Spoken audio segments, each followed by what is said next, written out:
Hi everybody, talking a little bit today about facial implants.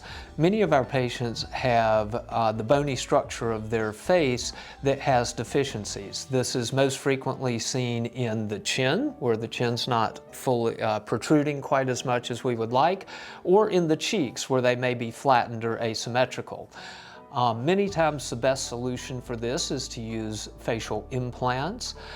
Solid silicone implants are an excellent solution for this and look and feel very natural. There are standard implants that are often used for chin and cheek, or in patients that have specific problems, particularly asymmetries, we can have custom implants made to resolve their particular problems.